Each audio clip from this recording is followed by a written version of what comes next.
বন্ধুরা, হ্যালো বন্ধুরা।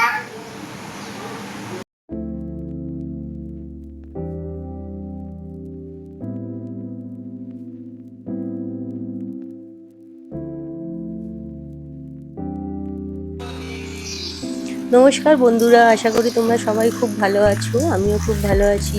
তোমাদের সবাইকে আমার ইউটিউব চ্যানেল সম্পাস লাইফস্টাইলে স্বাগত। তো আজ হলো রবিবার। রবিবারের সকালটা তোমাদের সঙ্গে এক কাপ লিকার চা দিয়ে শুরু করলাম। সকালে যেহেতু আজকে কেউ বেরোবে না, তাই রান্নাটা এখনো আমি বসাইনি, একটু পরেই বসাবো।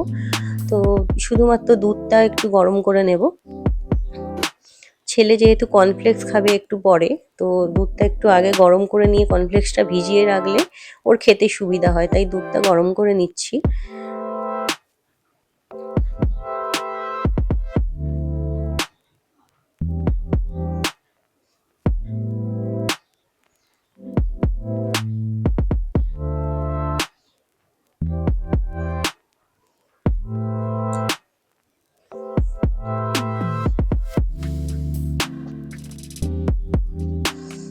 তো এবার সবজিগুলো আমি কেটে নেব। তো দেখো, এই সবজি আমার কাটা হয়ে গেছে। আজকে রান্না হবে বলতে ঝিঙে আলু পোস্ত, একটু মুসুর ডাল করব, আর চিকেন হবে। তো ঝিঙে আলু পোস্তর জন্য আলু ঝিঙে সবই কেটে নিয়েছি। আর এখানে আছে মাংস। চিকেনটা কালকেই এনে রাখা হয়েছে। অল্পই আনা হয়েছে, কারণ আমি আমার হাজব্যান্ডই শুধুমাত্র খাবো। মেয়ে আমার দেওর দুজনেরই আজ নিমন্ত্রণ আছে, ওরা খাবে না। আর বাবা চিকেন খায় না। তো বাবার জন্য ওই ঝিঙে আলু পোস্ত ডাল একটু করব। আর এখানে দেখো, ভাত আমার অলরেডি হয়ে গেছে, ভাতটা নামিয়ে রেখেছি। এবার তরকারিটা রেডি করব। তো ঝিঙেটা আমি পাঁচফোড়ন দিয়ে ভাজতে দিয়েছিলাম, আর এদিকে সাইডে একটা কড়াই মুসুর ডালটাও ভেজে নিয়েছিলাম। তো দেখো, ঝিঙেটা আমার ভাজা হচ্ছে, আর মুসুর ডালটা আমি ওদিকে প্রেসার কুকারে বসিয়ে দিয়েছি। ঝিঙেটা হালকা ভাজা হয়ে যাওয়ার পর আমি পেঁয়াজ কুচিগুলো দিয়ে দিচ্ছি। অল্পই দিয়েছি, কারণ অল্প করেই ঝিঙে আলু পোস্তটা করব।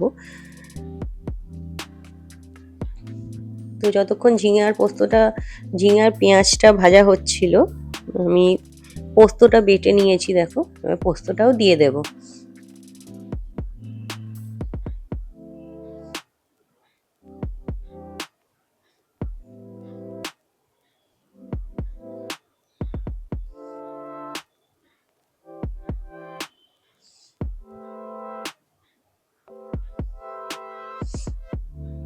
ঝিঙের মধ্যে থেকে অনেকটা জল বেরিয়েছে, তারপর সামান্য একটু জল অ্যাড করে আমি নুন হলুদ সব দিয়ে দিলাম।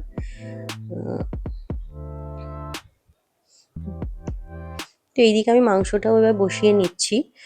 মাংসের আলুগুলো আগে ভেজে নেব সামান্য একটু হলুদ দিয়ে, তাহলে আলুগুলোর রঙটা ভালো হয়।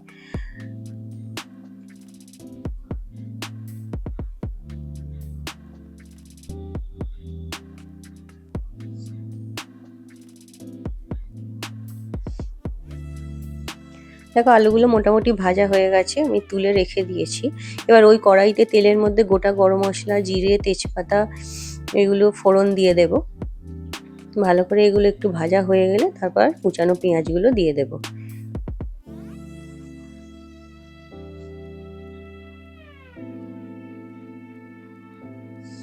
তো পেঁয়াজগুলো যতক্ষণ কড়াইতে ভাজা হচ্ছে, চলো আমরা তাহলে বাটনাটা বেটে নিই। বাটনার মধ্যে জানোই সবাই, আদা, রসুন, জিরে, কাঁচা লঙ্কা এসবই থাকে।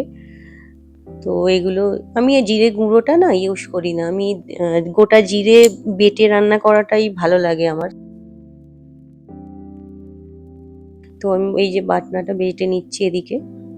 পেঁয়াজগুলো ততক্ষণে মোটামুটি ভাজা হয়ে গেছে। তো চলো এবার মশলাটা দিয়ে দিই। এর সঙ্গে হলুদ, কাশ্মীরি লঙ্কার গুঁড়ো, আর সামান্য একটু টমেটো সস দিয়ে দিচ্ছি, যাতে কালারটা ভালো আসে।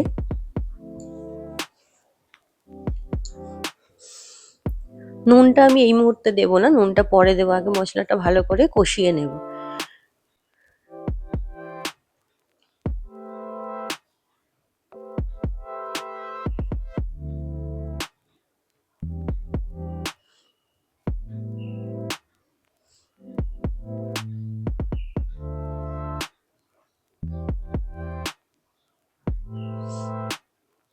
সামান্য একটু চিনি দিয়ে দিলাম, দেখো, যাতে রংটা ভালো হয়। চিকেনটা আজকে একটু কষা কষাই করব, বেশি ঝোল রাখবো না, যেহেতু দুজনেই খাবো, বেশি ঝোলের দরকার নেই, তাছাড়া ডালও রয়েছে, হয়ে যাবে। তাই চিকেনটা একটু কষিয়েই রান্না করবো ভাবছি। তো এই দেখো চিকেনগুলো দিয়ে দিয়েছি, সঙ্গে যে আলুগুলো ভেজে তুলে রেখেছিলাম ওগুলোও এবার দিয়ে দেব। তো ভালো করে চিকেন এবং আলুর সঙ্গে মশলাটা মাখিয়ে এই যে এখানে আমি পরিমাণ মতো নুন দিয়ে নিচ্ছি। নুন দিয়ে আবার একবার ভালো করে এটাকে মিশিয়ে নেব। মিশিয়ে নিয়ে লো ফ্লেমে রেখে আমি কড়াটা কিছুক্ষণ চাপা দিয়ে রেখে দেব।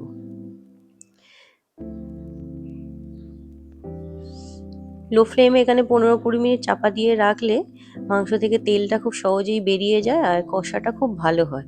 তো দেখো এদিকেও আমার ঝিঙে আলু পোস্ত মোটামুটি রেডি হয়ে গেছে, আলুও সেদ্ধ হয়ে গেছে দেখছি। তো এটাকে আমি এবার নামিয়ে নেব।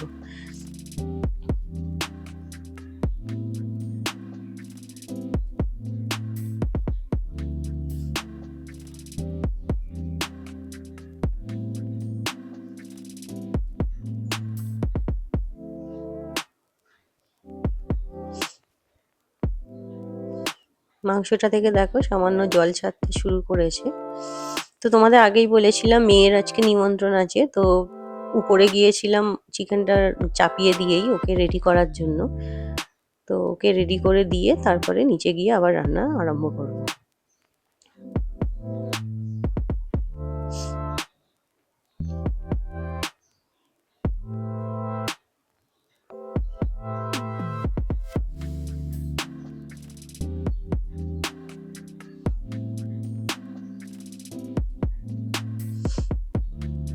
বাইরে আসলে কদিন এত গরম পড়েছে যে গ্যাসের কাছে বেশিক্ষণ দাঁড়িয়ে রান্না করতেই ইচ্ছা করছে না, এতটাই গরম লাগছে।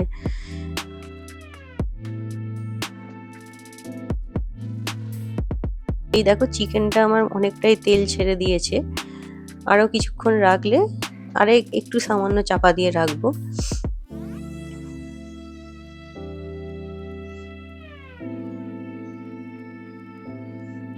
তো দেখো এই যে আমার মেয়ে রেডি হয়ে গেছে, একটা সালোয়ার কামিজ পরেছে। ও আসলে প্রথমে যাবে ওর গানের টিচার যে আছে ওনার বাড়িতে, তারপরে ওখান থেকে যাবে অনুষ্ঠানে। এই দেখো মাংস থেকে কতটা জল বেরিয়েছে।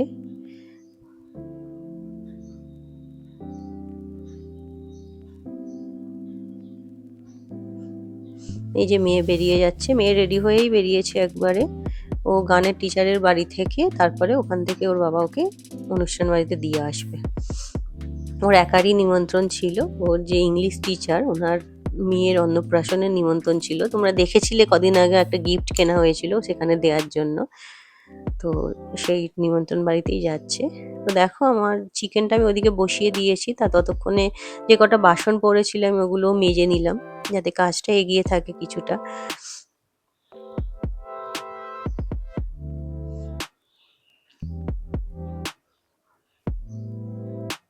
এই যে বাবা বাজার করে এনেছে, কি আছে, গাজর টাজর আছে, পরে দেখবো, ফ্রিজে ভরে রাখবো। এই দেখো আমার ঘরের অবস্থা, আমি ওখানে রান্না করছিলাম, আমার ঘরের অবস্থা দেখো,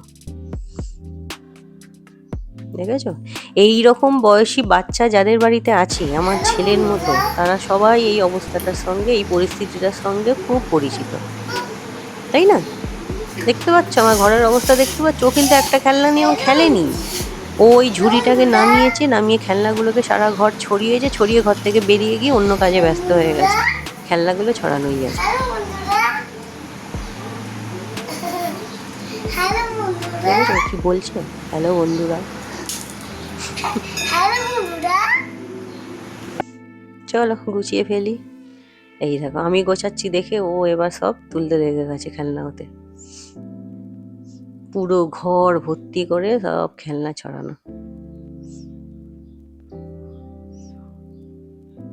দেখ কি ব্যস্ত মানুষ, কত কাজ করে দিচ্ছে আমার। এই দেখো, দেখেছো অবস্থা, দেখেছো? যেগুলো তুলতে পারছে না সেগুলো পা দিয়ে খাটের তলায় ঢুকিয়ে দিল। তোমরা জানিও তো এইরকম মানে দুষ্টু বাচ্চা কটা বাড়িতে আছে তোমাদের। আমার তো ওই একটাকে নিয়েই মাথা খারাপ হয়ে যাচ্ছে। যাক, সব খেলনা মোটামুটি তোলা হয়ে গেছে। বড় গাড়িগুলো আমি বের করে দিলাম, কারণ সেগুলো ঝুড়িতে রাখলে আর জায়গা হচ্ছে না ছোটগুলো ঢোকাবার। ছোট খেলনাগুলোই ঝুড়ির মধ্যে রেখে তুলে রাখলাম। তো আবার কিছুক্ষণ পর যদিও ছড়াবে। ঘড়িতে দেখো এখন বাজে 12টা 25, অনেকটাই বেলা হয়ে গেছে। চলো তোমাদের দেখাই কি কি রান্না করলাম। এই যে ভাত, আর এতে আছে চিকেনটা একটু কষা কষাই করেছি, দেখতেই পাচ্ছ। এই যে ডাল, মুসুর ডাল, আর এতে আছে ঝিঙে আলু পোস্ত। ব্যাস এই দিয়েই হয়ে যাবে আমাদের খাওয়া। তো আমার রান্নাঘরেরও সব কাজ কমপ্লিট করে নিয়েছি, পরিষ্কার করে নিয়েছি। তো আজকে খালি বাইরে রোদ বেরিয়েছে দেখো।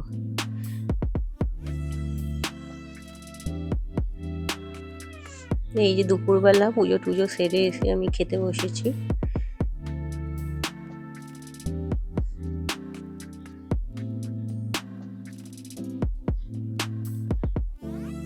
চিকেনটা ঠান্ডা হয়ে আরো বসে গেছে, আরো গায়ে গায়ে হয়ে গেছে।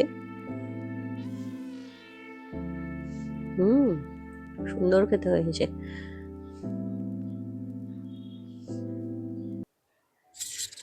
তো এখন হলো রাত্রেবেলা, প্রায় 10টা বাজতে যাচ্ছে। আজকে দুপুর থেকেই ফোনে কিছু সমস্যার জন্য আমি কোনো রকম ভিডিও আপলোড করতে পারিনি। বিকেলেও একটু বাইরে বেরোবার ইচ্ছা ছিল আজকে, কিন্তু সেও আর যা হয়ে ওঠেনি। ফোনটা নিয়েই ব্যস্ত ছিলাম। তো আজকে আমি আমার ব্লগটা এখানেই শেষ করছি। তো আশা করবো তোমাদের ভালো লেগেছে। যদি ভালো লেগে থাকে অবশ্যই একটা লাইক করে দিও। তোমরা যদি চ্যানেলটা সাবস্ক্রাইব করতে থাকো তো আমিও আরো অনুপ্রেরণা পাবো নতুন ভিডিও বানাবার। তো ক্ষমা করে দিও, আজকে নানান সমস্যার জন্য আমি ভিডিওটা আপলোড করতে পারলাম না। কাল সকালে আমি যত তাড়াতাড়ি সম্ভব অবশ্যই চেষ্টা করবো ভিডিওটা আপলোড করার। তো তোমরা আমার সঙ্গে থেকো। টাটা।